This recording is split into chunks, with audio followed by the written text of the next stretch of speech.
Jean-Michel Vernochet, bonjour. Bonjour.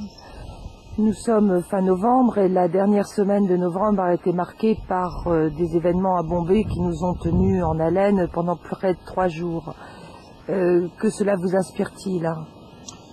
Écoutez, bien des choses. C'est un incident, une tragédie qui intervient au plus mauvais moment, au moment d'ailleurs où les relations se détendaient entre le Pakistan, entre le gouvernement pakistanais et le gouvernement indien, et nous assistons à un regain de tension dans la région, puisqu'il est établi que les commandos qui sont intervenus à Bombay provenaient par voie maritime du Pakistan voisin.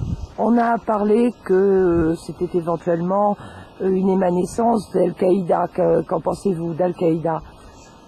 Oui, émanescence, je ne sais pas très bien, mais en tout cas, tout le monde a désigné Al-Qaïda. Alors il faut noter, et je pense qu'il est important de le faire, que la nébuleuse Al-Qaïda est une nébuleuse, si tant est qu'elle ait jamais existé, soit aujourd'hui tout à fait moribonde. Je dis si tant est qu'elle ait jamais existé, puisque on sait que les grands drames, les grandes tragédies qui ont frappé l'Europe, Londres en premier lieu, puis Madrid, essentiellement ont été le fait de groupes qui agissaient de leur propre initiative. On a parlé d'ailleurs de terrorisme franchisé à ce propos. Mais Al-Qaïda, qu'en sait-on aujourd'hui? Al-Qaïda existe-t-il encore?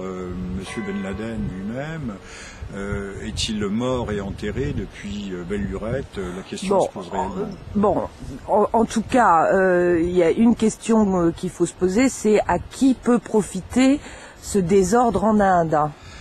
Écoutez, il profite au camp de ceux qui souhaitent, et je ne veux pas aller trop loin dans mon raisonnement, qui souhaitent ce regain de tension entre le Pakistan, qui pourraient souhaiter ce regain de tension entre le Pakistan et l'Inde.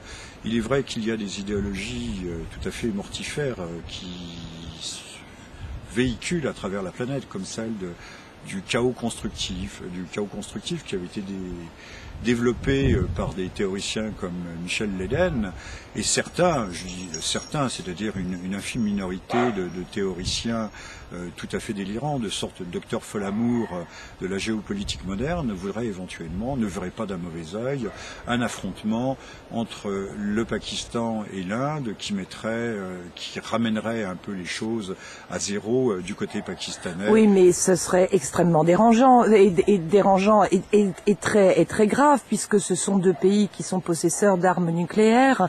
Bien entendu.